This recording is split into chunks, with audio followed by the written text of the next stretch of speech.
My name is Sheri Ballard Hansen. I'm the band director at Glendale Adventist Academy. The favorite part of my job, off the top of my head, I would say directing a large ensemble, probably high school band, and working really hard in a specific spot and finally getting it to click, and then looking at the students in the room and noticing that they can all realize, okay, that was the one. That's the one we want to do every single time. The least favorite part of my job would have to be doing, grades and attendance and that sort of thing. I'd rather be being creative all the time if I possibly could be. I think there's a lot of different kinds of people that can be successful music teachers. I think you just have to have a really deep passion for making music, for getting down into the nitty-gritty of what makes a good performance. And you have to have a deep desire to work with young people, because young people are awesome, but they can also be super frustrating. So if you have those two things, I think you can probably be successful. Well, I'm not a morning person, but I've had to overcome that to some degree, because teaching music, you have to have a class period when all the grade levels can meet at that time. So I've taught my whole career starting band at as early as 6:50 in the morning, but sometime between 7 and 7:30 typically.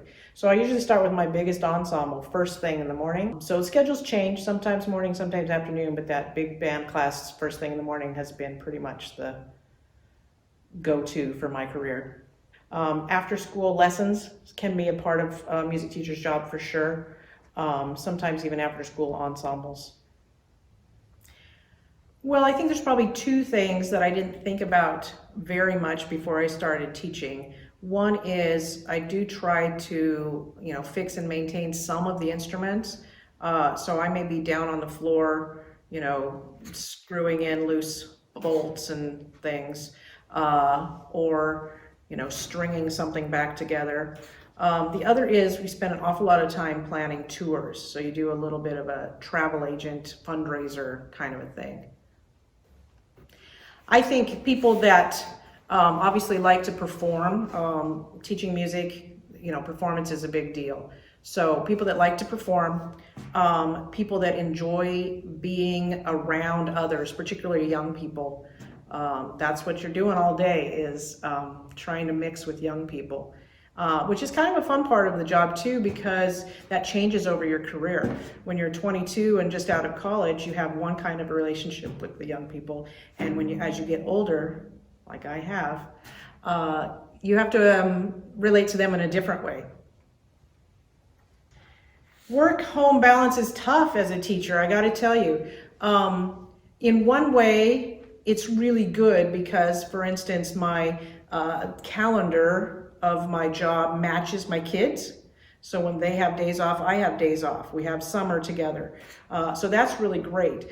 I think the challenging part is that as a teacher, especially in such a creative field as music, you're always thinking about what you could do a little bit better, how you could be more creative. How can I do this show again in a different way so that people enjoy it and don't feel like they're coming back to the same thing? So you can get really wrapped up in planning and take that home with you every night if you're not careful.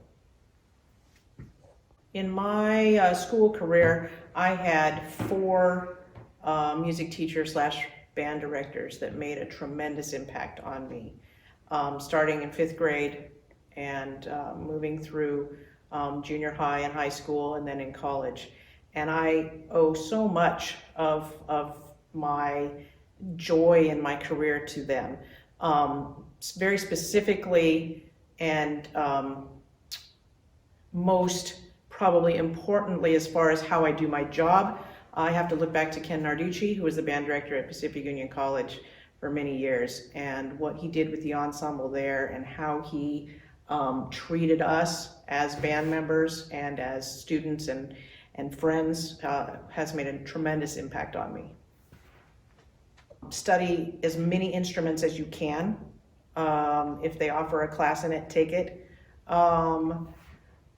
Try maybe to finish a second area, especially if you want to teach in the Adventist system, you may need to teach in a second area. The music ed degree is a very full degree, so it's hard to get extra classes in unless you want to spend extra years, which I didn't.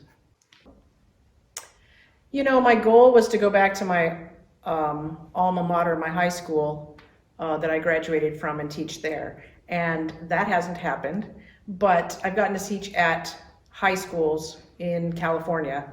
And so it's actually very similar to what my goal was. So no, it's not a big surprise.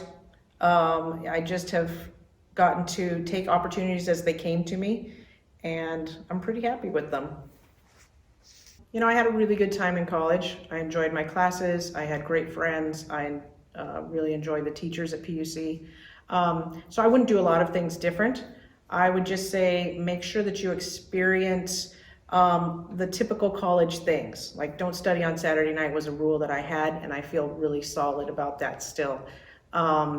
Take the chance to go do, if not a year of student missions, at least a summer project. I always hang on to Jeremiah 29:11. For I know the plans I have for you, declares the Lord, plans to prosper you and not to harm you, plans to give you hope and a future. God's got us. It's going to be okay. You know, at my current job, I've got this great room and I've got a great group of kids. My music teaching job in general, you know, being a teacher is pretty amazing. You really have a chance to make an impact on young people, and lots of young people. And I've taught long enough now that there are young people who are actually getting older now all across this country that I have a connection with. And that's very, very cool. Teaching is hard. Teaching doesn't pay especially well, but you really, really make an impact. And that's pretty exciting.